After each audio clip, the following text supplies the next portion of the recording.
رسول اللہ صلی اللہ علیہ وآلہ وسلم نزول قرآن کے وقت بہت سختی محسوس فرمایا کرتے تھے، اور اس کی علامتوں میں سے ایک یہ تھی کہ یاد کرنے کے لیے آپ اپنے ہونٹوں کو ہلاتے تھے۔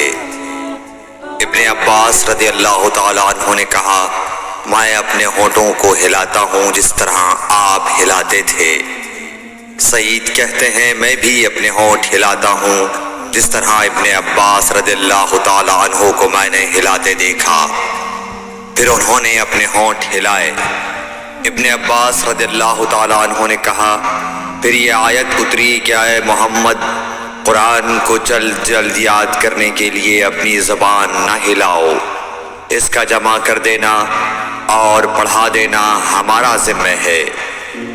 حضرت ابن عباس رضی اللہ تعالیٰ عنہ کہتے ہیں، یعنی قرآن آپ صلی اللہ علیہ وآلہ وسلم کے دل میں جمع دینا اور پڑھا دینا ہمارے ذمہ ہے۔ پھر جب ہم پڑھ چکے تو اس پڑھے ہوئے کی اتباع کرو۔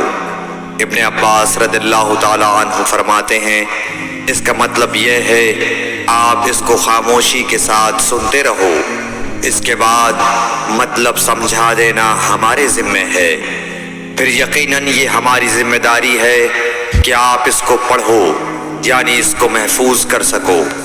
چنانچہ اس کے بعد جب آپ کے پاس حضرت جبرائیل علیہ السلام وحی لے کر آتے تو آپ توجہ سے سنتے، جب وہ چلے جاتے تو رسول اللہ صلی اللہ علیہ وسلم اس وحی کو اس طرح پڑھتے جس طرح حضرت جبرائیل علیہ السلام نے اسے پڑھا تھا۔ صحیح بخاری حدیث نمبر 5۔